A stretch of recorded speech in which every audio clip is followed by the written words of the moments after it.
Namaskar, Darshak Mitro. Once again, myself, Dr. Vinod Meena, welcomes you in the online lecture portal of Swayam Prabha of IGNU. હું RC Ahmedabad central regional centre તરફથી આપ સૌનું હાર્દિક અભિવાદન કરું છું. BECC 101 અર્થશાસ્ત્રની આ lecture સિરીઝમાં આજે આપણે લો ઓફ વેરિયેબલ પ્રપોર્ઝન એટલે ઉત્પાદનનો બિન પ્રમાણસરનો નિયમ એ ભણીશું. અર્થશાસ્ત્રની દ્રષ્ટિએ ખૂબ જ મહત્વનો આ નિયમ છે. કોઈ પણ એક પેઢીમાં કેટલા શ્રમિકો હોવા જોઈએ, કોઈ પણ એક પેઢીમાં મહત્તમ નફાની સ્થિતિ ક્યારે આવે, શ્રમિકોની સીમાંત કાર્યક્ષમતા મુજબ એમને મળનારું વેતન જ્યાં સ્થિર થાય ત્યાં પેઢીને મળતો નફો મહત્તમ થાય. આ બધા જ પ્રશ્નોના જવાબમાં ઉત્પાદનનો બિન પ્રમાણસરનો નિયમ ખૂબ જ મહત્વનો છે.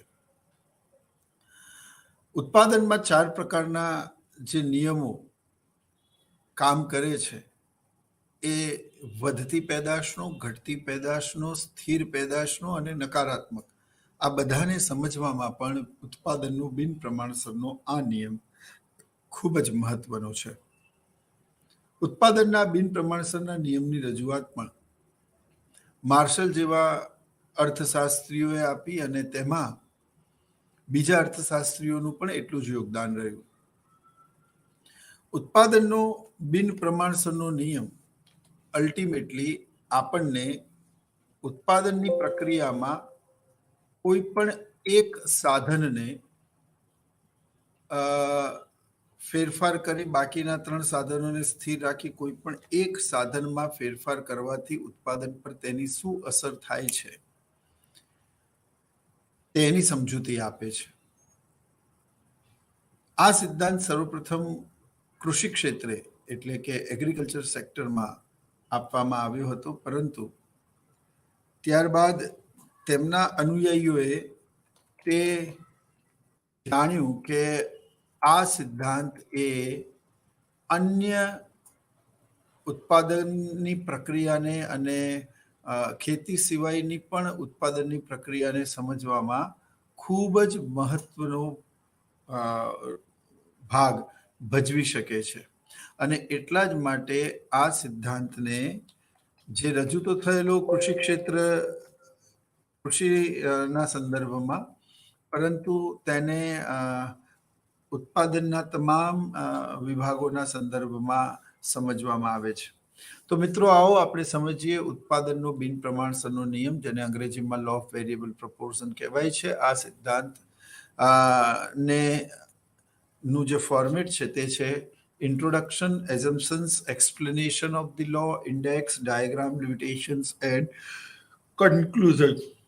એટલે કે પ્રસ્તાવના, ધારણાઓ, સિદ્ધાંતની કે નિયમની સમજૂતી, અનુસૂચિ, આકૃતિ, તેની મર્યાદાઓ અને અંતમાં સમીક્ષા. મિત્રો, આ સિદ્ધાંતને સમજતા પહેલા આપણે એ બાબતને સમજીએ કે આ સિદ્ધાંતની જરૂર કેમ પડી. તો કૃષિ ક્ષેત્રે માની લો કે જમીન, મૂડી અને નિયોજકને સ્થિર રાખી આપણે જો શ્રમના એકમો વધારતા જઈએ તો એક જમીનના ટુકડા પર મહત્તમ કેટલા શ્રમિકોની જરૂર છે તેની સમજૂતી આ સિદ્ધાંત દ્વારા મેળવી શકાય છે. કૃષિ એક એવો વ્યવસાય છે જ્યાં ઘર પરિવારના તમામ લોકો પ્રત્યક્ષ કે પરોક્ષ રીતે જોડાયેલા હોય છે, પરંતુ વાસ્તવમાં તે બધાની જરૂર હોતી નથી. અને જો તેમને ઉત્પાદનની પ્રક્રિયામાંથી દૂર કરવામાં આવે તો પણ અમુક શ્રમિકોના જતા રહેવાથી કુલ ઉત્પાદન પર કોઈ ફરક પડતો નથી. અને આ જ કન્સેપ્ટમાંથી પ્રચ્છન્ન બેરોજગારીનો ખ્યાલ અર્થશાસ્ત્રમાં વિકસ્યો, જેને ઇંગ્લિશમાં ડિસગાઇઝડ અનએમ્પ્લોયમેન્ટ કહેવામાં આવે છે. કે દેખીતી રીતે વ્યક્તિ ઉત્પાદનની પ્રક્રિયામાં રોકાયેલો હોય, પરંતુ કુલ ઉત્પાદનમાં તેનો ફાળો શૂન્ય હોય, અને તેને જો ઉત્પાદનની પ્રક્રિયાથી દૂર કરી દેવામાં આવે તેમ છતાં પણ કુલ ઉત્પાદન પર કોઈ અસર નથી પડતી. On a first sight, we notice that the person is involved in the production, but the contribution of that person in the production is absolutely zero. And if you remove that person from the production, the total output does not get affected. So here, the marginal productivity of labor is a zero. એટલે અહીંયા શ્રમની જે ઉત્પાદન ક્ષમતા છે તે શૂન્ય છે, તે ઝીરો છે. એટલે 5 લોકો ખેતીમાં કામ કરતા હોય, એમાંથી પ્રથમ બાળકને શહેરમાં નોકરી મળી જાય. હવે 4 જણા મળીને ખેતી કરે, તેમ છતાં પણ ઉત્પાદન તો એનું એ જ રહે. તો આનો અર્થ એવો થયો કે તો ઉત્પાદન તો એનું એ જ રહે. તો આનો અર્થ એવો થયો કે એ વ્યક્તિ વધારાની છે, પણ હકીકતમાં તે જ વ્યક્તિ વધારાની છે તેવું કહી ન શકાય. માનો એ આવી જાય અને બી જતો રહે તો પણ ઉત્પાદન એનું એ જ રહે. એટલે કોઈ પણ એક વ્યક્તિ વધારાની છે પણ તેને ઓળખી શકાતી નથી અને ચોક્કસ કહી શકાતી નથી કે આ જ વ્યક્તિ વધારાની છે. અને એટલા જ માટે આવી બેરોજગારીને છુપી બેરોજગારી અને અંગ્રેજીમાં તેને હિડન અનએમ્પ્લોયમેન્ટ પણ કહેવામાં આવે છે. ફાઇન. તો અર્થશાસ્ત્રમાં પ્રચંડ બેરોજગારીના સંદર્ભમાં જે રગનાર નર્ક્સે ગર્ભિત બચતોનો ખ્યાલ રજૂ કરેલો, એને સમજવામાં પણ ઉત્પાદનનો બિન પ્રમાણસરનો નિયમ ખૂબ જ મહત્વનો છે. એટલે જમીનના એક ટુકડા પર વધુમાં વધુ કેટલા શ્રમિકોની જરૂર પડે અને પહેલા વધતી પેદાશનો, પછી ઘટતી પેદાશનો, પછી સમાંતર સ્થિર એટલે કે ઉત્પાદનની પ્રક્રિયા અને પેઢી અથવા તો ઉત્પાદન એ મહત્તમ છે અને એમાંથી પ્રાપ્ત થતો નફો મહત્તમ છે. તે પછી પણ જો અસ્થિર અને સ્થિર સાધનોનું કોમ્બિનેશન, ફિક્સ્ડ એન્ડ વેરિયેબલ ફેક્ટર્સનું કોમ્બિનેશન જો બદલવામાં આવે અથવા તે પછી પણ શ્રમિકોને વધારવામાં આવે તો નફો થવાના બદલે નુકસાન થાય છે. એવી સમજ સર્વપ્રથમ આ સિદ્ધાંત દ્વારા પ્રાપ્ત થાય છે અને એટલા જ માટે તેનું કોન્ટ્રીબ્યુશન ખૂબ વધારે છે. પરંતુ કૃષિ ક્ષેત્રે રજૂ થયેલો આ સિદ્ધાંત હકીકતમાં તેમના અનુયાયીઓ એવું સમજાવે છે, દર્શાવે છે કે તે એટલો જ ઉપયોગી અન્ય ક્ષેત્રોમાં પણ છે, ઔદ્યોગિક ક્ષેત્રે પણ છે અને એટલા જ માટે તેને સમજવો જરૂરી છે. સમજીએ. Number 1, production method is constant. એટલે કે ઉત્પાદનની પદ્ધતિ છે તે સ્થિર છે, એમાં કોઈ પણ ફેરફાર થતો નથી. If you are producing through labor intensive method, or if you are producing through capital intensive method, or you are producing with certain machineries or certain combination of the labor, it means a method constant છે, એમાં કોઈ ફેરફાર થતો નથી. જો method બદલાશે તો સમગ્ર ઉત્પાદનની પ્રક્રિયા પણ બદલાઈ જશે. એટલે આપણે એવી ધારણા કરવી પડે છે કે ઉત્પાદન પદ્ધતિ તે સ્થિર છે. જો ઉત્પાદન પદ્ધતિને સ્થિર ન રાખવામાં આવે તો પછી આ સિદ્ધાંતને સમજી શકાતો નથી. Number 2, factors combination change is possible. આનો અર્થ એવો થયો કે 10 વીઘા જમીન અને 50 શ્રમિકો, અથવા 20 વીઘા જમીન અને 100 શ્રમિકો, અથવા મશીનરીઝની ટેકનોલોજી વધારીને લેબરની સંખ્યાને ઓછી કરી શકાય, ઇન્વેસ્ટમેન્ટ વધારીને લેબર ઓછા કરી શકાય, લેબર વધારીને કેપિટલ અને મશીનરીનું ઇન્વેસ્ટમેન્ટ ઓછું કરી શકાય. તો જે કોમ્બિનેશન છે labour or capital or land or capital or land or labour, it can be change. એ બદલી શકાય છે, એમાં ફેરફાર થઈ શકાય છે. માટે જ આને લો ઓફ વેરિયેબલ પ્રપોર્શન કહેવાય છે કે ભાઈ આટલી મૂડી અને આટલા શ્રમિકો, આટલી મૂડી અને આટલા શ્રમિકો, આટલી મૂડી અને આટલા શ્રમિકો, અને એની ઉત્પાદન પર પડતી અસરો. એટલે બાકીના 3 સાધનો આપણે જાણીએ છીએ તેમ whatever countries, America, Afghanistan, Bharat or Pakistan, every country is having a 4 factors of production that is land, labor, capital and entrepreneur.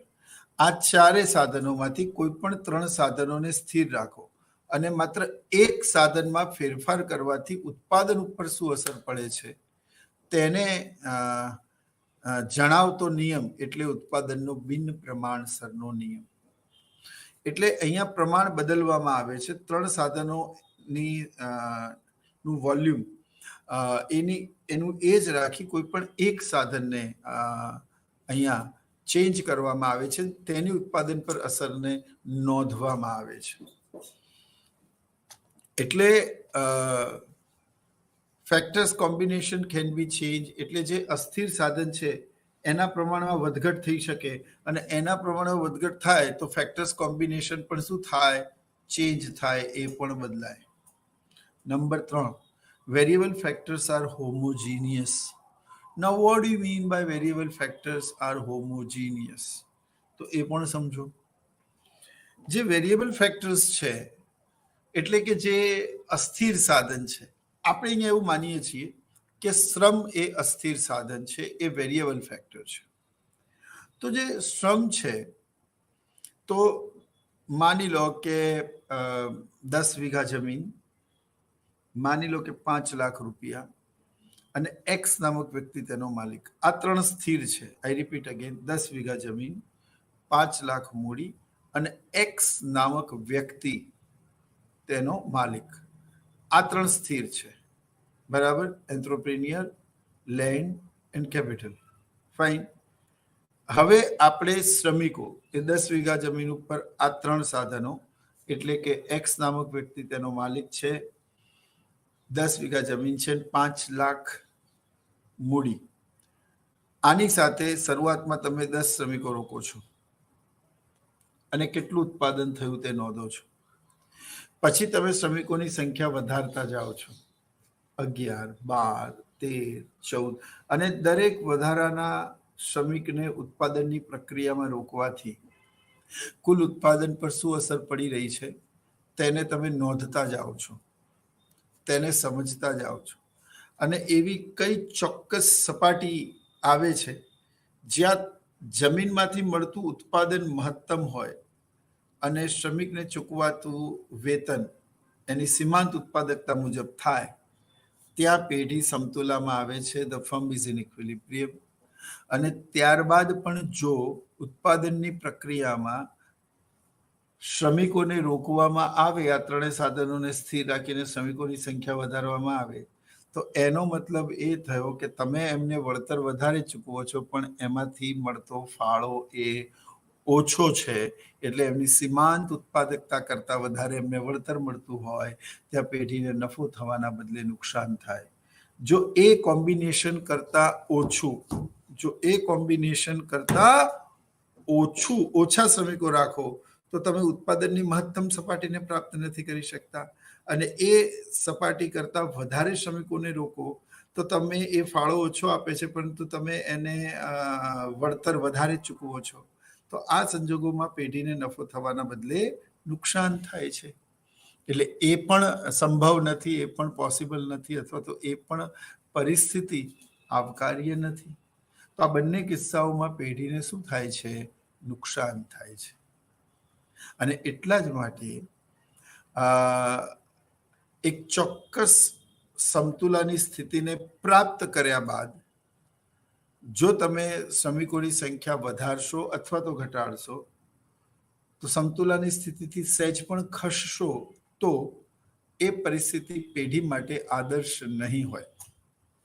એ પણ આ સિદ્ધાંત સમજાવે છે. અને એમાં એક વધારાનો શ્રમિક જેમ જેમ વધતો જાય છે તો અહીંયા એવું એઝ્યુમ કરવામાં આવ્યું કે શ્રમિકની કાર્યક્ષમતા, એનું નોલેજ, એની સ્કિલ, એની એક્સપર્ટાઇઝ એ બધું એક સરખું છે. ખરેખર આવું હોતું નથી. And this is it becomes the limitations of this law. એ આ સિદ્ધાંતની મર્યાદા પણ બને. એક શિક્ષક તરીકે અમે લોકો અમારા વિદ્યાર્થીઓને કોઈ પણ ભેદભાવ રાખ્યા વગર એક સરખું ભણાવીએ ઘણીવાર એક જ બેન્ચ પર દીકરો દીકરી બંને બેસીને ભણતા હોય, એક જેવું ભણતર આપ્યું હોય, તેમ છતાં પણ એક પાસ થાય, એક ફેલ થાય, કોઈ યુનિવર્સિટીમાં ટોપ કરે, કોઈ 80-80 લઈને આવે. તો અહીંયા અર્થ એવો થાય કે દરેકની માનસિકતા એક સરખી નથી હોતી. એટલે કે દરેકની મેમરી અને દરેકની માનસિક ક્ષમતા જે છે એ અલગ અલગ છે. અને એટલા જ માટે દરેક વિદ્યાર્થી એક સરખું પેપર હોય, એક સરખું ભણાયું હોય, એક સરખી નોટ્સ ઇવન એ લોકોએ વાપરી હોય, એક સરખો સમય એ લોકોને મળ્યો હોય લખવાનો, તેમ છતાં પણ કોઈ ગોલ્ડ મેડલ લઈને આવે છે, કોઈ ફેલ થાય છે. એટલે દરેકની માનસિક શક્તિઓમાં તફાવત છે.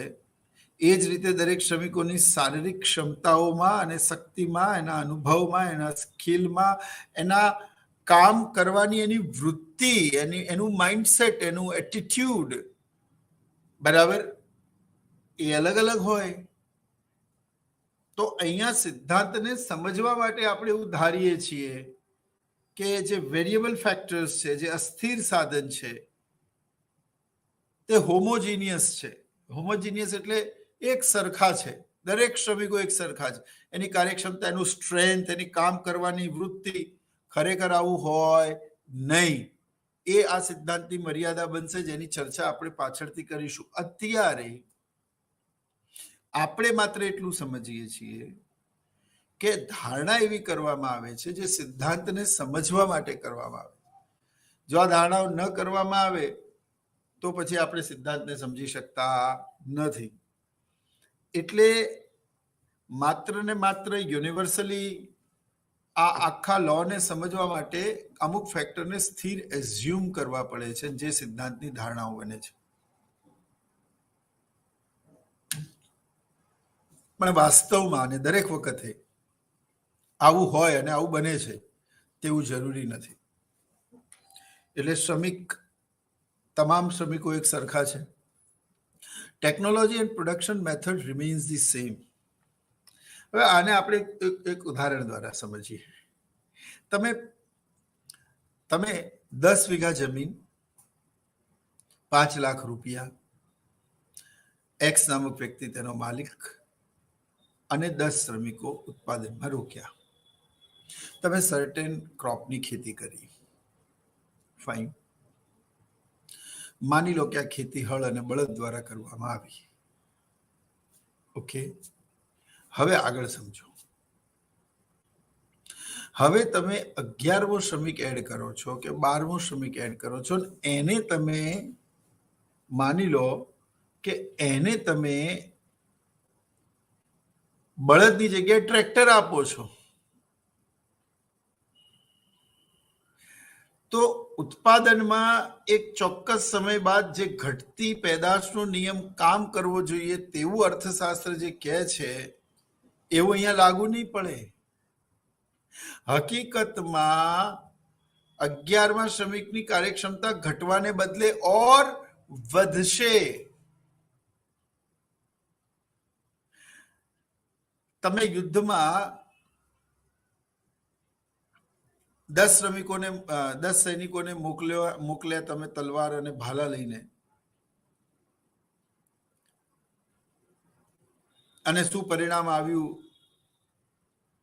તેની તમે તપાસ કરો છો, કોણે કેટલાને માર્યા તે તમે જુઓ છો. પરંતુ 11મા સૈનિકના હાથમાં તમે જો AK-47 આપશો તો એની મારક ક્ષમતા આ લોકો કરતા વધારે હશે. ઓબ્વિયસલી જો સાધન બદલાય તો પરફોર્મન્સ પણ બદલાય, અને તેવામાં શ્રમિકની સીમાંત ઉત્પાદકતાને માપી ન શકાય.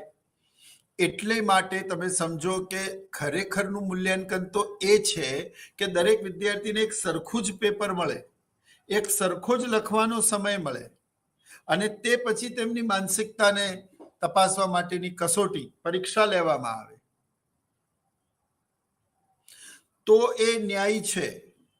તમે દરેક વિદ્યાર્થીને અલગ અલગ પેપર આપો અને કોઈક વિદ્યાર્થીને સહેલું પેપર આવી જાય, અથવા એણે જે પ્રશ્નો વાંચ્યા છે એના એ જ પ્રશ્નો જો પૂછાઈ જાય તો બની શકે કે એક રાત પહેલા વાંચેલો વિદ્યાર્થી પણ ખૂબ સરસ પેપર લખીને આવે, અને કોકના ભાગે જો અઘરું પેપર આવે તો એ આખું વર્ષ ભણવા છતાં પણ એ આમાંથી સારા માર્ક્સ ન મેળવી શકે.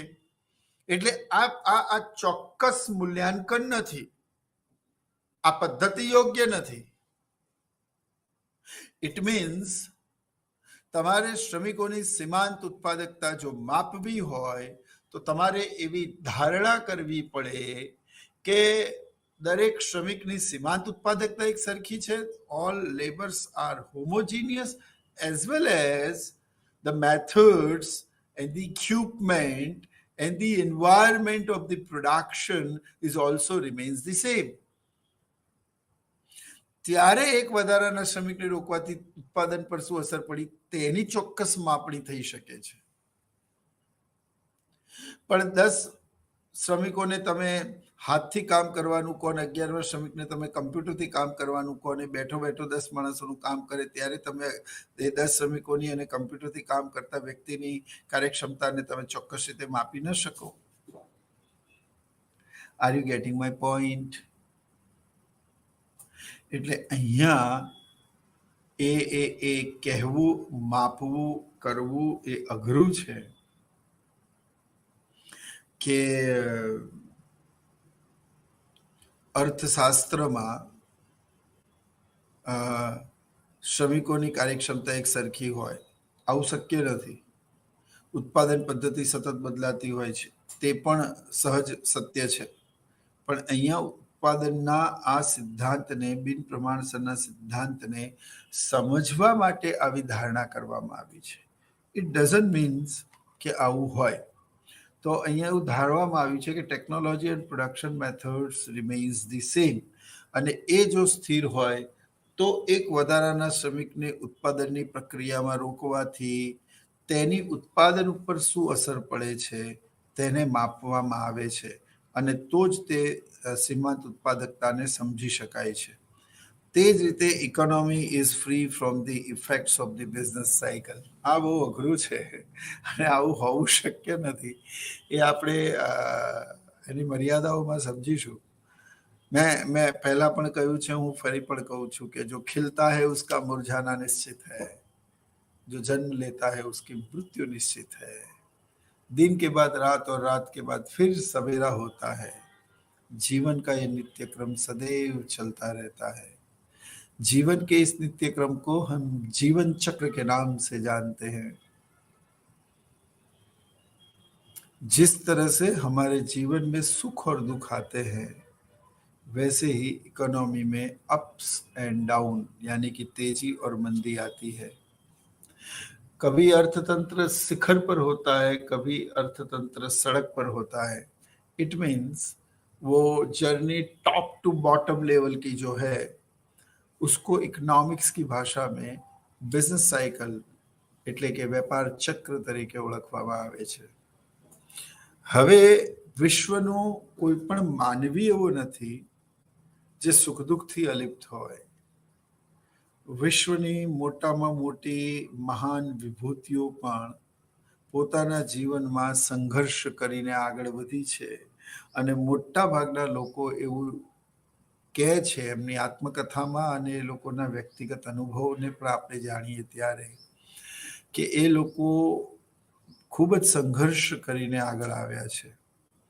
મિત્રો, હું એક આર્મી સ્કૂલમાં ગયેલો, ત્યાં ખૂબ સરસ એક વાક્ય લખેલું કે संघर्ष जितना कठिन होगा जीत उतनी ही शानदार होगी. तो દરેકના જીવનમાં એ સુખ દુઃખનો પર્યાય સતત ચાલતો રહે છે. એ સુખ દુઃખ જીવનમાં સતત આવતા જતા રહે છે. એટલે કોઈ પણ માનવીનું જીવન જે રીતે સુખ દુઃખથી અલિપ્ત નથી તે રીતે આ વિશ્વનું કોઈ પણ અર્થતંત્ર તે તેજી અને મંદીથી અલિપ્ત નથી મિત્રો. અને તેજી અને મંદીથી અલિપ્ત નથી વિશ્વનું કોઈ પણ અર્થતંત્ર. અને એટલા જ માટે વિશ્વના કોઈ પણ અર્થતંત્રમાં વર્ષો સુધી સ્થિતિ સામાન્ય રહે એવું શક્ય નથી. જે રીતે વિશ્વના મહાનતમ મહાન વ્યક્તિને પણ સુખ દુઃખ અપ્સ એન્ડ ડાઉન્સ જોવા પડે છે. તમે માનીને અને જાણીને હેરાન થશો કે અમિતાભ બચ્ચન જે વ્યક્તિ ના અવાજનો જાદુ આજે ન કેવલ ભારતીય સિનેમામાં પણ સમગ્ર વિશ્વમાં એક અલાયદો અવાજ માનવામાં આવે છે.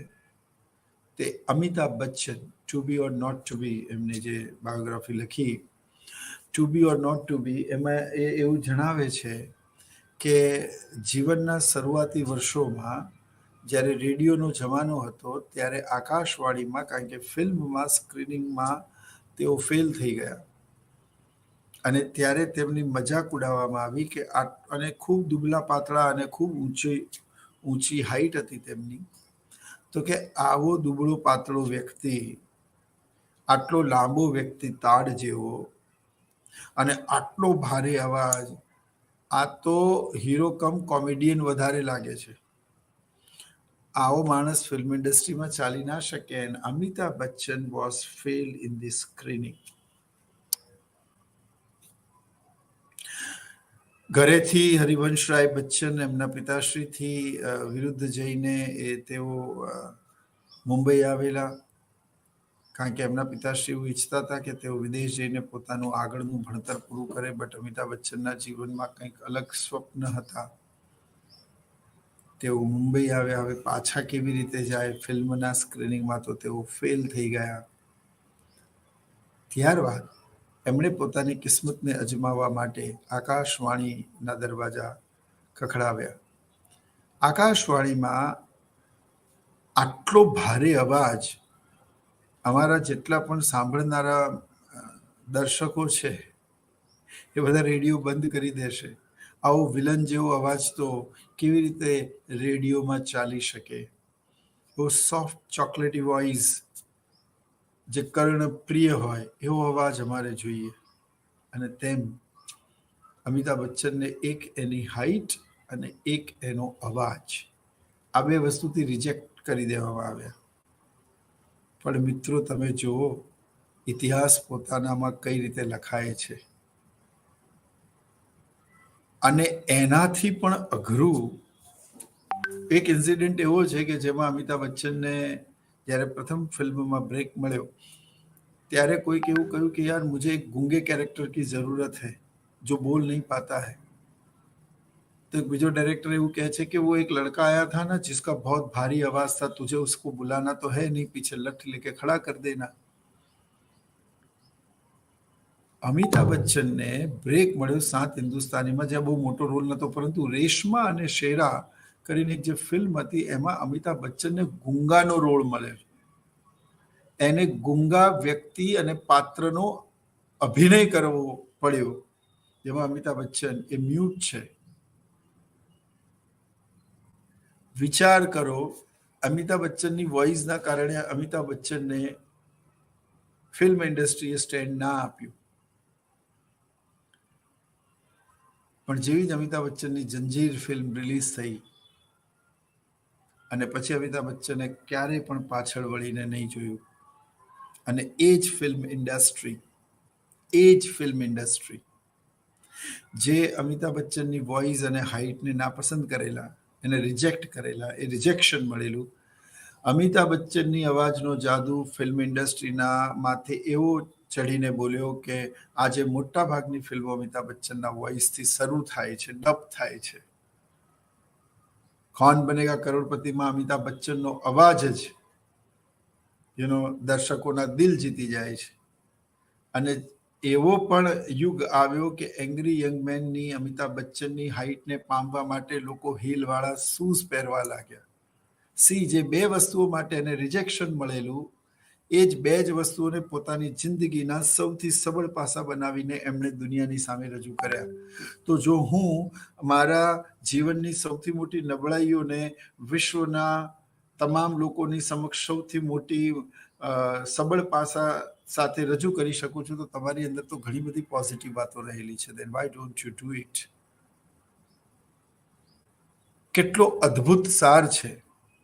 આ કહેવા પાછળનો તાત્પર્ય માત્ર એટલો છે કે જે રીતે માનવીના જીવનમાં સુખ દુઃખ આવે છે, એ મોટામાં મોટો સેલિબ્રિટી હોય કે એ ગરીબમાં ગરીબ વ્યક્તિ હોય, દરેકની કસોટી જીવનમાં થતી હોય છે. અને તે જ રીતે અર્થતંત્ર, એ ભલે અમેરિકન ઇકોનોમી હોય કે આફ્રિકાનો કોઈ ગરીબ દેશ હોય, દરેક ઇકોનોમીમાં અપ્સ એન્ડ ડાઉન્સ આવે જ છે. કોરોનામાં દરેક દેશે આર્થિક નુકસાન વેઠ્યું જ છે. પરંતુ અર્થતંત્રની જે સંપૂર્ણ પરિકલ્પના છે, એનું સ્ટ્રક્ચર છે, એની પોલિસીસ છે, એનું જે સિસ્ટમ છે, એ અલગ અલગ હોવાના કારણે તેજી મંદીનો આ સમયગાળો એક દેશમાં વધારે બીજા દેશમાં ઓછો હોઈ શકે, પરંતુ દરેક દેશે આમાંથી પસાર તો વહેલા કે મોડા થવું જ પડે છે, એવું અર્થશાસ્ત્રી માને છે.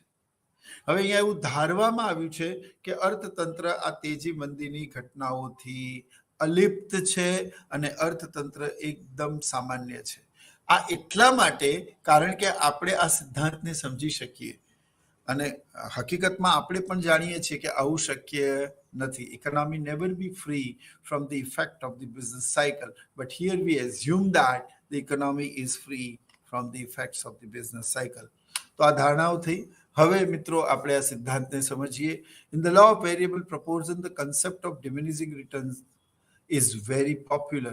Professor Marshall had represented this law in the context of the agriculture sector, but the modern economist believes that it is applicable to all sectors of the production in more or less proportion. આ ઘટતી પેદાશનો નિયમ તે professor માર્શલે મેં કહ્યું તેમ કૃષિ ક્ષેત્રે રજૂ કરેલો, પરંતુ તેમના અનુયાયીઓ અને આધુનિક અર્થશાસ્ત્રના તમામ અર્થશાસ્ત્રીઓ તેવું માનતા હતા કે વત્તા ઓછા પ્રમાણમાં આ સિદ્ધાંત ઉત્પાદનના અન્ય ક્ષેત્રોમાં પણ એ જ રીતે લાગુ કરી શકાય અને તેને સમજી શકાય છે. According to Marshall, 4 types of the returns to scale in operation. ઉત્પાદનમાં આમ તો 3 પ્રકારના વધતી ઘટ બૃહદ ફલક ઉપર જોઈએ તો 4 રિટર્ન્સ ટુ સ્કેલ એટલે 4 વળતરના સિદ્ધાંતો કામ કરતા હોય છે. When production increases at an increasing rate is called increasing returns to scale. જ્યારે ઉત્પાદન વધતા દરે વધે તો તેને વધતી પેદાશનો નિયમ કહે છે. હવે વધતા દરે વધે ઇટ મીન્સ શું? સમજજો 10 શ્રમિકો મળીને 100x નું ઉત્પાદન કરે છે, તો આપણે એવું સમજી શકીએ કે એક શ્રમિકની સીમાંત ઉત્પાદકતા 10x બનાવવાની છે. આનો અર્થ એ થયો કે 11મો શ્રમિક જો ઉત્પાદનની પ્રક્રિયામાં રોકાય તો કુલ ઉત્પાદન 100 થી વધીને 110 થવું જોઈએ. પણ મેં તમને કહેલું કે 10 વીઘા જમીન, 5 લાખ મૂડી અને ચોક્કસ વ્યક્તિ એનો માલિક અને 10 શ્રમિકો, એનાથી કેટલું ઉત્પાદન થયું. હવે તમે 11મો શ્રમિક રોકો, 11મો શ્રમિક રોકો તો કુલ ઉત્પાદન 110 ની જગ્યાએ માની લો કે 110 ની જગ્યાએ 112 એકમોનું થાય. એટલે 11મા શ્રમિકને રોકવાથી કુલ ઉત્પાદનમાં 12 એકમોનું કે 12 કિલો ઘઉંનું કે 12x નો વધારો થયો માની લો. તો જ્યારે હવે 12મું શ્રમિક રોકવામાં આવે તો કુલ ઉત્પાદન 12 દૂ 24, 124x થવું જોઈએ, એની જગ્યાએ 126x થાય. તો 12મા શ્રમિકની સીમાંત ઉત્પાદકતા 14x થઈ, એટલે એના આવવાથી 14 ગણું ઉત્પાદન વધ્યું, પહેલાના આવવાથી 12 ગણું ઉત્પાદન વધ્યું. 26માં 14 ઉમેરો તો 40 થાય, પણ અહીંયા 142x નું ઉત્પાદન થાય તો 16x વધ્યા. આમ દરેક વધારાના શ્રમિક સાથે જો ઉત્પાદન વધતા દરે વધે તો તેને વધતી પેદાશનો નિયમ એટલે કે ઇન્ક્રીઝિંગ રિટર્ન્સ ટુ સ્કેલ કહેવાય. આઈ હોપ યુ અન્ડરસ્ટેન્ડ. ફાઇન. એટલે સૌથી પહેલા ઉત્પાદનમાં વધતી પેદાશનો નિયમ કામ કરે છે. જ્યારે વધતી પેદાશનો નિયમ કામ કરતો હોય અને દરેક વધારાના શ્રમિકને રોકવાથી ઉત્પાદન વધતા દરે વધતું હોય તો તમારે ઉત્પાદનમાં શું કરવું જોઈએ? નવા શ્રમિકોને રોકવા જોઈએ. અને આ ત્યાં સુધી કરવું જોઈએ જ્યાં સુધી શ્રમિકોની સીમાંત કાર્યક્ષમતા અને એમને ચૂકવાતું વેતન એ સરખું નથી થઈ જતું. અને એના પરથી જ રિકાર્ડોનો વહેંચણીનો સિદ્ધાંત અસ્તિત્વમાં આવ્યો. પણ એ પહેલા આ સિદ્ધાંત એ ખૂબ જ મહત્વનો સિદ્ધાંત જે અર્થશાસ્ત્રમાં પાયાના સિદ્ધાંતોમાંનો એક છે, એ મહત્વનો છે. ઓકે, તો પહેલું આપણે વધતી પેદાશનો નિયમ સમજ્યા. બીજું છે when production increases at a decreasing rate is called decreasing returns to scale. ઉત્પાદન ઘટતા દરે વધે, ઉત્પાદન ઘટતા દરે વધે, કુલ ઉત્પાદનથી ઘટે નહીં પણ ઘટતા દરે વધે તો તેને ઘટતી પેદાશનો નિયમ એટલે કે ડિક્રીઝિંગ રિટર્ન્સ ટુ સ્કેલ કહેવાય છે. ફરી આપણે એને ઉદાહરણ દ્વારા સમજીએ. માની લો 10 શ્રમિકો 100x નું ઉત્પાદન કરતા હતા, એટલે એક શ્રમિકની સીમાંત ઉત્પાદકતા માની લો કે 10x ની થઈ. એનો અર્થ એ થયો કે એક વધારાના શ્રમિકને ઉત્પાદનની પ્રક્રિયામાં તમે રોકો તો એક વધારાના શ્રમિકના આવવાથી કુલ ઉત્પાદનમાં જેટલો ફેરફાર થાય તેને શ્રમિકની સીમાંત ઉત્પાદકતા અથવા સીમાંત ભૌતિક ઉત્પાદકતા કહેવાય. તો એક વધારાના શ્રમિકને ઉત્પાદનની પ્રક્રિયામાં રોકવાથી કુલ ઉત્પાદનમાં કેટલો ફેર પડ્યો તે તેની સીમાંત ઉત્પાદકતા કહેવાય. તેને કિંમતમાં એક્સ નામક વસ્તુની પ્રાઇસથી ગુણી દો તમે તો તે તેની નાણાકીય સ્વરૂપમાં સીમાંત ઉત્પાદકતા પ્રાપ્ત થઈ. તેને વેતન સાથે સરખાવો કે જો એ દિવસે 200 રૂપિયાનું કુલ કામ કરે છે તો તેને 200 રૂપિયા કરતાં ઓછું મળે તો પેઢીને નફો થાય. જે સ્તરે એની સીમાંત ઉત્પાદકતાને મળનારું વેતન સરખું થાય ત્યાં પેઢી આદર્શ સ્થિતિમાં હોય તે પછી શ્રમિકોને રોકવા જોઈએ નહીં. તે પછી પણ શ્રમિકોને રોકે તો એનો અર્થ એ થયો કે ફાળો ઓછા રૂપિયાનો આપે છે પણ તેને વેતન વધારે મળે છે, તો અહીંયા પેઢીને નફો થવાના બદલે નુકસાન થશે.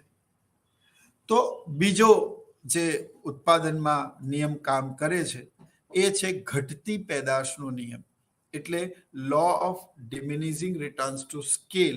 અહીંયાથી સમજીએ આપણે કે 10 શ્રમિકો 100x નું ઉત્પાદન કરતા હતા તો એક શ્રમિકની સીમાંત ઉત્પાદકતા 10x ની થઈ. તો 11મો શ્રમિક તમે ઉત્પાદનની પ્રક્રિયામાં રોકો તો કુલ ઉત્પાદન વધીને 110 થવું જોઈએ, પરંતુ 11મા શ્રમિકને ઉત્પાદનની પ્રક્રિયામાં તમે રોકો ત્યારે કુલ ઉત્પાદન વધીને 108 થાય. ઉત્પાદન તો વધ્યું જ છે, 100 થી 108 વધારે જ છે. 8 2 16. હવે 12મો શ્રમિક રોકે તો કુલ ઉત્પાદન 116 થવું જોઈએ, એની જગ્યાએ 114 થાય. તો 12મા શ્રમિકની સીમાંત ઉત્પાદકતા પહેલાની 8 આવી, બીજાની 6 આવી, ત્રીજાની 4 આવે, ચોથાની 2 આવે. આમ ઉત્પાદન તો 100 કરતા તો વધ્યું જ છે પણ ઘટતા દરે વધ્યું છે, માટે તેને ઘટતી પેદાશનો નિયમ કહેવામાં આવે છે. આ બાબત આપણે આગળ ઇન્ડેક્સ અને ડાયાગ્રામમાં સમજીશું. It is called decreasing or diminishing returns to scale. અને તે જ્યારે 0 ના થઈ જાય ત્યાં સુધી શ્રમિકોને રોકવા જોઈએ, પછી ન રોકવા જોઈએ, પછી નકારાત્મક થાય. તમે એક બહુ જ સાદા અને સરળ ઉદાહરણ દ્વારા આપ લોકોને હું સમજાવું, આપના સુધી પહોંચવાનો પ્રયત્ન કરું. ન કરે નારાયણ આવું ક્યારેક બને જીવનમાં કે તમે 3-4 દિવસ સુધી જમ્યા ના હો અને તેવામાં આપની સમક્ષ ભોજન પીરસવામાં આવે તો પ્રથમ કોળિયામાંથી મળતો સંતોષ તે એકદમ મહત્તમ હોય, ખૂબ વધારે હોય. ફાઇન. પ્રથમ કોળિયામાંથી મળતો સંતોષ ખૂબ જ વધારે હોય. ફાઇન. પણ જેમ જેમ તમે કોળિયા જમતા જાઓ તેમ તેમ દરેક વધારાના કોળિયામાંથી તમારું પેટ જેમ જેમ ભરાતું જાય, તમારો જઠરાગ્નિ જેમ જેમ શાંત અને તૃપ્ત થતો જાય તેમ તેમ દરેક વધારાના કોળિયામાંથી મળતો સંતોષ ક્રમશઃ ઘટતો જાય. એને ઘટતા સંતોષ એટલે ડિમિનિશિંગ યુટિલિટી, જે માર્શલે તેને તુષ્ટિગુણના સિદ્ધાંત સાથે સમજાવ્યો, ઘટતા સીમાંત તુષ્ટિગુણનો સિદ્ધાંત, લો ઓફ ડિમિનિશિંગ માર્જિનલ યુટિલિટી. અને ઘટતા ઘટતા ક્યારેક એવું પણ આવે જ્યારે આપણું પેટ સંપૂર્ણ ભરાઈ જાય અને ત્યારે જે અંતિમ કોળિયો ખાઓ અને તમારું પેટ ભરાઈ ગયું એટલે તમે તૃપ્ત થઈ ગયા. એ આદર્શ સ્થિતિ કે મારું પેટ ભરાઈ ગયું, આઈ am done, I M okay, હું ભૂખ્યો નથી અને હવે હું વધારે ખાઈ શકું તેવી સ્થિતિમાં નથી. જો તમે એનાથી ઓછું ખાઓ તો તમે ભૂખા રહો, જો તમે એનાથી વધારે ખાઓ તો પછી તમને રાત્રે નીંદર ના આવે, you are in uncomfortable situation. તો અહીંયા તમને જેટલી જરૂરિયાત છે એટલું તમે જમ્યા એટલે તમે સંતૃપ્તિને પ્રાપ્ત કર્યા. એ રીતે પેઢીમાં જેટલા શ્રમિકોની જરૂરિયાત છે તેટલા શ્રમિકો પેઢીમાં આવ્યા.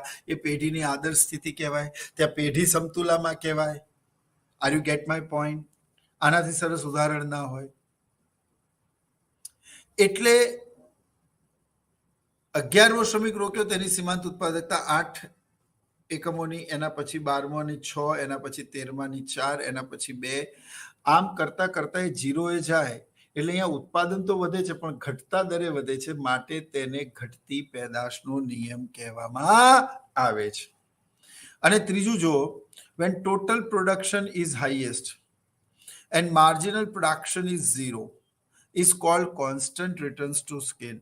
જ્યારે કુલ ઉત્પાદન સૌથી વધારે હોય અને ત્યારે સીમાંત ઉત્પાદન શૂન્ય થાય, આપણે આકૃતિમાં સમજીશું, તે સ્થિતિને સમતુલાની સ્થિતિ કહેવાય. અહીંયા પેઢીને થતો લાભ એ મહત્તમ છે અથવા તેને થતી ખોટ એ ન્યૂનતમ છે. અને આ એક એવી આદર્શ સ્થિતિ છે જ્યાં પેઢી તે સ્થિતિને વળગી રહેવાનો પ્રયત્ન કરે છે. જો પેઢી આ સમતુલાની સ્થિતિથી ઉપર નીચે જાય તો પેઢીને નફો થવાના બદલે નુકસાન થાય. અહીંયા આ સિદ્ધાંત એવું સમજાવે છે કે હવે આનાથી ઓછા કે વધારે શ્રમિકો ન રોકવા જોઈએ. આનાથી ઓછું કે વધારે ખાવું એ સ્વાસ્થ્ય માટે નુકસાનદેહ છે.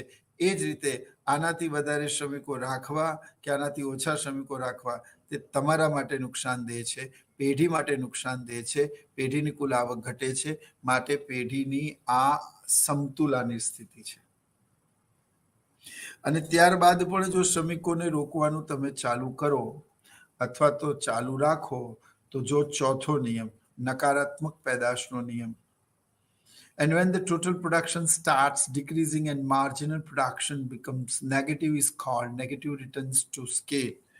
જો કુલ ઉત્પાદન ઘટવા લાગે અને સીમાંત ઉત્પાદકતા એ નેગેટિવ થાય, માર્જિનલ પ્રોડક્ટિવિટી becomes negative, એને નકારાત્મક પેદાશનો નિયમ એટલે negative law of returns to scale એવું કહેવાય. આમ ઉત્પાદનમાં 4 નિયમો કામ કરે છે: વધતી પેદાશનો નિયમ, ઘટતી પેદાશનો નિયમ, સ્થિર કે સમતોલ પેદાશનો નિયમ અને નકારાત્મક પેદાશનો નિયમ.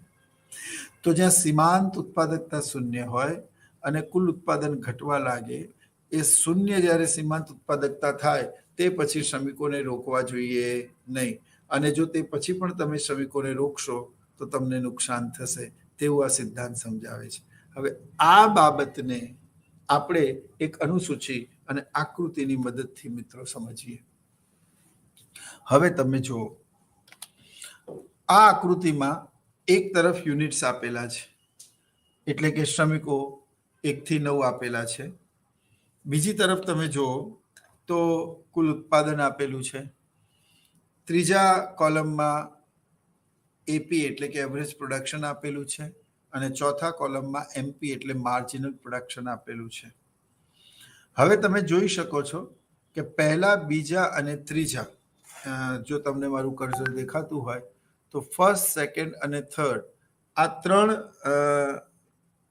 શ્રમિકો સુધી કુલ ઉત્પાદન વધે છે. તમે જોઈ શકો છો 40, 90 અને 150. તો એવરેજ પ્રોડક્શન કેવી રીતે પ્રાપ્ત કરાય? તો કે કુલ ઉત્પાદનને શ્રમિકોની સંખ્યા વડે ભાગો. 40 divided by 1 is equal to 40. 90 divided by 2 એટલે 90 ને 2 થી ભાગો તો તમને 45 મળે. 150 ને 3 વડે ભાગો તો તમને 50 મળે. તો આ એવરેજ પ્રોડક્શન કેવી રીતે મળ્યું એ આપણને ખ્યાલ આવી ગયો. ભાઈ, પહેલા કોલમમાં 1 થી 9 આપણને આવડે જ છે, જે આપણે લખી દીધું. બીજા કોલમને તમારે યાદ રાખવું પડશે, at any cost, at any how.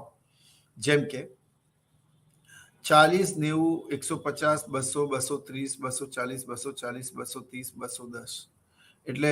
એટલે 40, 90, 150, 200, 230, 240, 240, 230 એન્ડ 210.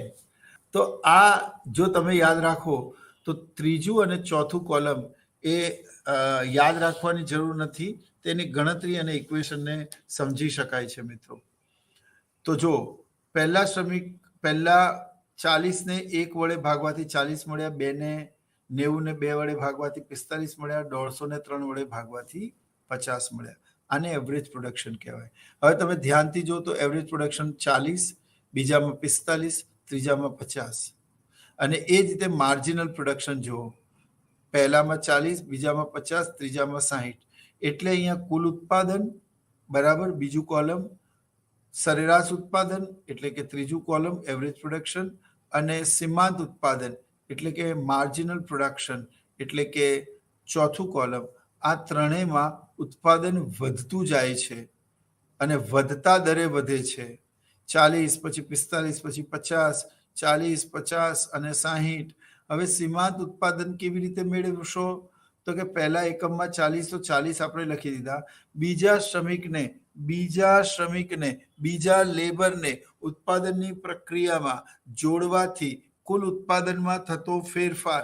તો તમે જોઈ શકો છો કે બીજા શ્રમિકને જોડવાથી ઉત્પાદન 40 થી વધીને 90 થયું. તો 40 અને 90 વચ્ચેનો ડિફરન્સ આપણે લેવાનો છે. તો 40 અને 90 વચ્ચેનો ડિફરન્સ છે 50. પછી ત્રીજા શ્રમિકને રોકવાથી કુલ ઉત્પાદનમાં થતો ફેરફાર. તો અહીંયા 90 થી 150 વચ્ચેનો ડિફરન્સ આપણે સમજવાનો છે.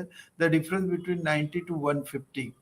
તો 90 થી 150 નો જે ડિફરન્સ છે એ 60 નો છે. તો આમ એક વધારાના શ્રમિકને ઉત્પાદનની પ્રક્રિયામાં રોકવાથી કુલ ઉત્પાદનમાં થતો ફેરફાર આપણે સમજવાનો છે. તો અહીંયા આપણે જાણીએ છીએ અને જોઈ શકીએ છીએ આપેલા ઇન્ડેક્સ અને અનુસૂચિમાં કે પહેલા 3 શ્રમિકો સુધી કુલ ઉત્પાદન પણ વધે છે, સરેરાશ ઉત્પાદન પણ વધે છે અને સીમાંત ઉત્પાદન પણ વધે છે. માટે આને વધતી પેદાશનો નિયમ કહેવાય છે. And that's why it is known as increasing returns to scale. બરાબર? એ શું છે મિત્રો? તો કે વધતી પેદાશનો નિયમ છે. ફાઇન. હવે તમે બીજું જુઓ, ચોથા અને પાંચમા સુધી તમે જો કે ઉત્પાદન 150 થી વધીને 200 થયું. બરાબર? એટલે કે સરેરાશ ઉત્પાદન 200 ગુણ્યા 4, 200 ભાગ્યા 4 એટલે આપણને 50 મળ્યું.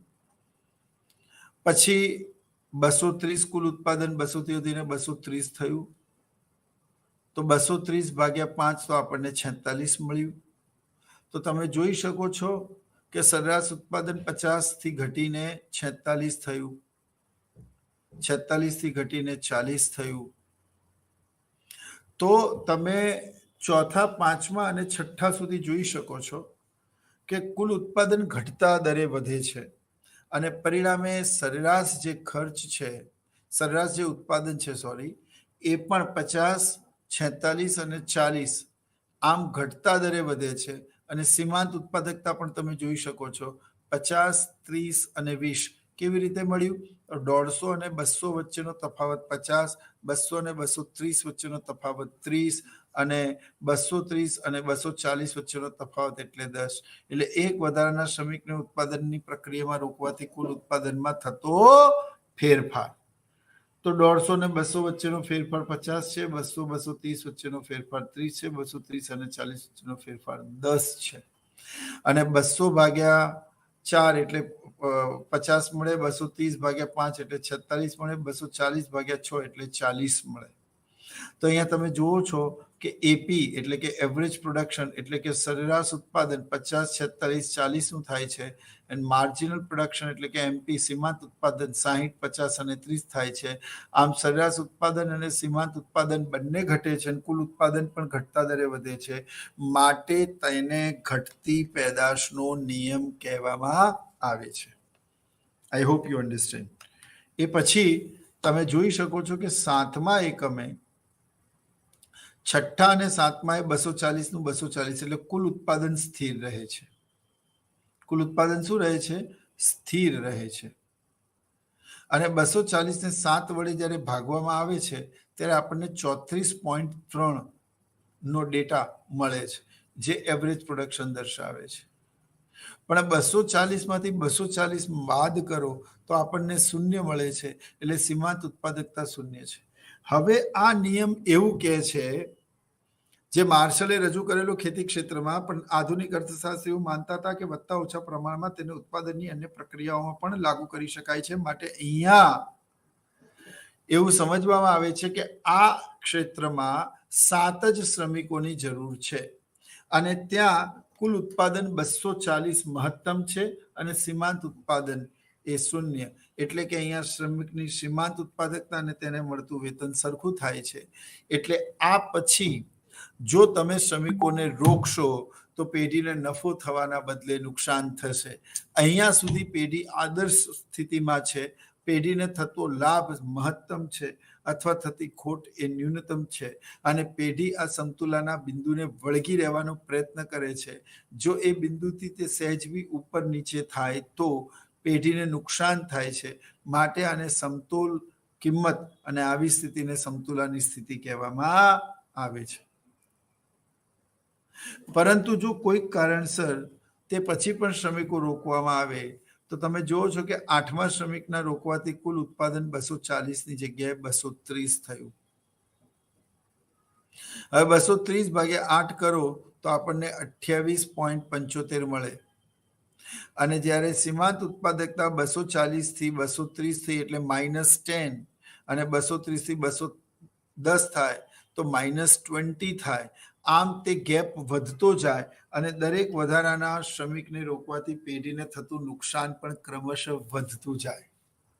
એટલે અહીંયા પેઢી 7મા શ્રમિક સુધી એ સમતુલામાં છે, જ્યાં કુલ ઉત્પાદન 240, સરેરાશ ઉત્પાદન તે 34.3 અને સીમાંત ઉત્પાદન એ શૂન્ય છે.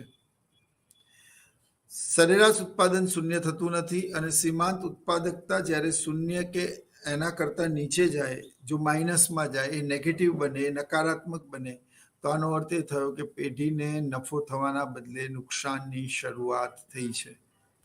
એટલે આ સિદ્ધાંત એવું દર્શાવે છે કે અહીંયા 7 જ શ્રમિકોની જરૂર છે, એનાથી વધારે શ્રમિકો રોકવા જોઈએ નહીં. અને જો તમે રોકશો તો તમને નફો થવાના બદલે નુકસાન થશે. આ બાબતને આપણે એક આકૃતિમાં સમજીએ. આકૃતિમાં તમે જોઈ શકો છો કે જે યુનિટ્સ ઓફ વેરિયેબલ ફેક્ટર્સ છે અને ઉત્પાદન છે. ટીપી એ ટોટલ પ્રોડક્શન એટલે કુલ ઉત્પાદનની રેખા છે. એપી એટલે એવરેજ પ્રોડક્શન, સરેરાશ ઉત્પાદનની રેખા છે અને એમપી એટલે કે માર્જિનલ પ્રોડક્શન એ સીમાંત ઉત્પાદકતા દર્શાવે છે. આકૃતિમાં જે ઉપર બ્લુ કલરની લાઈન છે મિત્રો, આ એટલા માટે કલર અલગ અલગ દોર્યા કે હું જ્યારે કલર કહું તો તમને રેખાનો ખ્યાલ આવે. તો શરૂઆતમાં એ વધતા દરે વધી રહી છે, તમે જોઈ શકો છો. એટલે કે 1, 2 અને 3 આ 3 સુધી કુલ ઉત્પાદન વધી રહ્યું છે, જે આકૃતિમાં ઓ એ રેખા ઊભી જ્યાં મારું કર્સર છે એ દર્શાવે છે. આ સ્ટેજ 1 છે અને આ સ્ટેજ 1ને વધતી પેદાશનો નિયમ કહેવામાં આવે છે, જ્યાં સરેરાશ ઉત્પાદન પણ વધે છે અને સીમાંત ઉત્પાદન પણ વધે છે. એટલે પિંક અને સેફ્રોન કલરની જે લાઈન છે, બ્રાઉનિશ ટાઈપ, એ પણ વધે છે. અને ઓ એ સુધી પ્રથમ સ્ટેજ છે. એ થી બી સુધીનું સ્ટેજ નંબર 2 એટલે કે બીજો તબક્કો છે. આ બીજા તબક્કામાં કુલ ઉત્પાદન તો વધે જ છે. તમે આ અનુસૂચિમાં જોઈ શકો છો કે ચોથા, 5મા અને 6ઠા તો કુલ ઉત્પાદન 210, 200, 200 થી 230, 230 થી 240, તો કુલ ઉત્પાદન તો વધે જ છે. તો બ્લુ કલરની લાઈન તો વધારો જ દર્શાવે છે. ફાઇન. પણ અહીંયા એ સમજવાની જરૂર છે કે ત્રીજા, ચોથા અને 5મામાં સરેરાશ ઉત્પાદન પણ વધે છે, પણ ઘટતા દરે વધે છે અને સીમાંત ઉત્પાદન પણ ઘટતું જાય છે. અને એટલા જ માટે આકૃતિમાં તમે જોઈ શકો છો કે પિંક કલરની લાઈન અને બ્રાઉનિશ કલરની લાઈન ધીરે ધીરે નીચેની તરફ બીજા તબક્કામાં જોવા મળે છે. જ્યારે સીમાંત અને સરેરાશ ઉત્પાદન ઘટવા લાગે ત્યારે તેને ઘટતી પેદાશનો નિયમ કહે છે. ત્યારબાદ એફ બી પર ઉત્પાદન મહત્તમ છે અને અહીંયા પેઢીને થતો લાભ સર્વોત્તમ છે, એ આકૃતિમાં 7મું બિંદુ દર્શાવે છે, જ્યાં કુલ ઉત્પાદન 240, સરેરાશ ઉત્પાદન 34.3 અને સીમાંત ઉત્પાદન 0 છે. સીમાંત ઉત્પાદન 0 છે અને એટલા જ માટે પિંક કલરની લાઈન OBA સ્પર્શે છે એક્સ ધરીને, અને ત્યાં સીમાંત ઉત્પાદકતા શૂન્ય થાય છે. સીમાંત ઉત્પાદકતા શૂન્ય થાય ત્યારે કુલ ઉત્પાદન FB આપણે એવું માની લઈએ કે 240 અને B એટલે કે 0 અને 7મા નંબરનો શ્રમિક, એટલે અહીંયા પેઢીને શું થાય છે? મહત્તમ નફો થાય છે. એટલે કે તમે જેટલી જરૂરિયાત હતું એટલું તમે જમી લીધું. Now you are done, and once you are done, તમારી જઠરાગ્નિ, તમારી ભૂખ સંતોષાઈ ગઈ. હવે પછી પણ જો તમે ખાશો તો તમે પણ તકલીફમાં મુકાશે, બીજા પણ મુકાશે, એટલે તમારા સ્વાસ્થ્ય માટે સારું નથી. આ સિદ્ધાંત એવું જ દર્શાવે છે કે 7મા શ્રમિક એ પેઢીની સમતુલાનું બિંદુ છે. તે પછી પણ જો તે શ્રમિકોને જોડવાના ચાલુ રાખશે તો પેઢીને નફો થવાના બદલે નુકસાન થશે મિત્રો. અને એટલા જ માટે બી બિંદુ પછી માર્જિનલ પ્રોડક્ટિવિટી બીકમ્સ નેગેટિવ, એ નીચેની તરફ જાય છે અને તેને નકારાત્મક પેદાશનો નિયમ કહે છે. I hope you understand. હવે આ સિદ્ધાંતની આપણે મર્યાદાઓ જોઈએ. એમાં પહેલી મર્યાદા છે, new land for the cultivation with the application of labour and capital will witness higher growth in the initial years. The marginal returns will be increasing instead of decreasing in the beginning. જ્યારે નવા સાધનો ઉત્પાદનની પ્રક્રિયામાં આવે છે તો ઉત્પાદન ઘટતું નથી પરંતુ વધે છે, તેવું ઘણા બધા ઉદાહરણો અને તથ્યો સમજાવે છે. એટલે આ ઘટતી પેદાશનો નિયમ દર વખતે કામ કરે તેવું જરૂરી નથી. બીજું, an increase in the application of the capital will also result in the increase in the marginal returns instead of decreasing. ખરેખર તમે જેમ જેમ વધુ ને વધુ મૂડી, વધારે ને વધારે ટેકનોલોજી, વધારે ને વધારે તમે મોડર્ન મશીનરીઝનો ઉપયોગ કરવા લાગો છો, તેમ તેમ ઉત્પાદન ખરેખર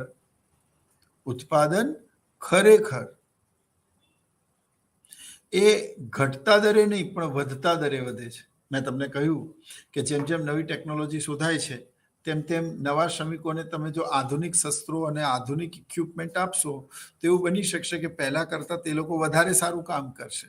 અને એટલા જ માટે આપણે એવી ધારણા કરવી પડે છે કે production method is constant, the technology remains the constant, પણ પરિવર્તન એ સંસારનો નિયમ છે.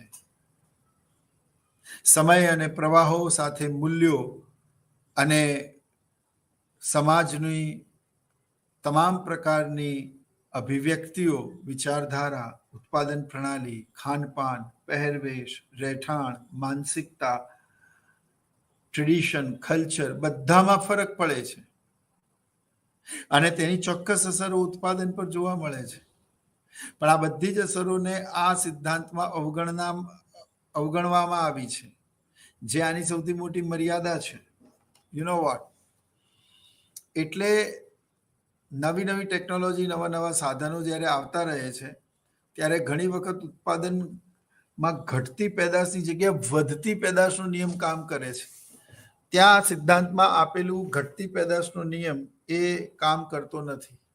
માની લો, મેં તમને કહ્યું તેમ ખેતીમાં તમે સાદું બિયારણ વાપરતા હો અને પછી ચોક્કસ શ્રમિકોના આવ્યા પછી તમે હાઇબ્રિડ બિયારણ વાપરવા લાગો તો એવું બની શકે કે શ્રમિકોની ઉત્પાદકતા ઘટવાને બદલે તેની સીમાંત ઉત્પાદકતામાં વધારો થાય, કારણ કે તમે ટેકનોલોજી બદલી દીધી, કારણ કે તમે ઇનપુટ્સ બદલી દીધા. એટલે બધા જ ઇનપુટ્સ એક સરખા આપવામાં આવે અને તે પછી એના ઉપર શું અસર પડે છે એ જોવામાં આવે તો તેને જ શું કહેવામાં આવે છે? તો તેને જ સીમાંત ઉત્પાદકતાના સિદ્ધાંતની સાચી માપણી અથવા તો સાચી સમજૂતી કહેવામાં આવે છે. પણ જો ટેકનોલોજી બદલાઈ ગઈ, સંસાધનો બદલાઈ ગયા, તો પછી એકના હાથમાં તલવાર ને એકના હાથમાં મશીન ગન, તો એનું કોઈ કમ્પેરિઝન છે નહીં મિત્રો. ફાઇન. તે જ રીતે જે ચોથું મર્યાદા છે, ત્રીજી મર્યાદા છે કે it improve the method of the cultivation are applied on land then the marginal returns will increase instead of decreasing. અને ચોથું જે છે, this law ignored the new technology and new inputs in production method. For example, the inputs of the green revolution increasing the productivity of the land instead of decreasing. માલ્થસ નામના એક અર્થશાસ્ત્રી એવું કહ્યું હતું કે ત્રીજું વિશ્વયુદ્ધ એ પાણી અને અનાજના કારણે થશે, પણ તેઓ ભૂલી ગયેલા કે ગ્રીન રેવલ્યુશન એટલે હરિયાળી ક્રાંતિના પ્રણેતા ડોક્ટર નોર્મન બોરલોગે સમગ્ર સમીકરણોને બદલી દીધા. એટલે માર્શલે અહીંયા ટેકનોલોજી અને નવી મેથડ્સને અવગણના કરી છે, તે પણ આ સિદ્ધાંતની મર્યાદા છે. જ્યારે નવી જમીનની નું ખેડાણ થાય ત્યારે ઉત્પાદન પ્રણાલી બદલાતા તેની ઉત્પાદન પર ચોક્કસ અસર પડે છે, એટલે દર વખતે ઘટતી પેદાશનો નિયમ કામ કરે તેવું શક્ય નથી. And the assumptions of the variable factors homogeneous. મેં તમને આગળ પણ કહેલું કે દરેક શ્રમિકના જે અસ્થિર સાધનો છે તે એક સરખા છે, તેમની કાર્યક્ષમતા એક સરખી છે, આવું કદાપી શક્ય બની શકે નહીં. અને અર્થતંત્ર તે બિઝનેસ સાયકલથી મુક્ત છે, આવું પણ હોઈ શકે નહીં. કોવિડ પણ આવે, યુદ્ધ પણ થાય, તેજી અને મંદી પણ આવે, સરકારની પણ અસ્થિરતા સર્જાય, નાણાકીય ક્રાઇસિસ આવે, અર્થતંત્રમાં બધું જ ચાલતું હોય છે, માટે અર્થતંત્ર હંમેશા સ્થિર હોય તેવું માનવાને અવકાશ નથી. તો આ સાથે જ મિત્રો આપણો આજનો લો ઓફ વેરિયેબલ પ્રોપોર્શનનો સિદ્ધાંત પૂરો થાય છે. I hope you are enjoying the lecture. In the very next lecture, we will meet in the new edition of the economics, and in that we will come with the new series of economics. And ત્યાં સુધી આપ સૌ આ જ રીતે ઇગ્નુના સ્વયંપ્રભા પોર્ટલની ચેનલમાં અમારી સાથે જોડાયેલા રહો અને આ અર્થશાસ્ત્રના નિત નવા ટોપિક્સને ભણતા અને સમજતા રહો તેવી જ અભ્યર્થના સાથે હું ડૉક્ટર વિનોદ મીના આપનાથી રજા લઉં છું. જય હિન્દ.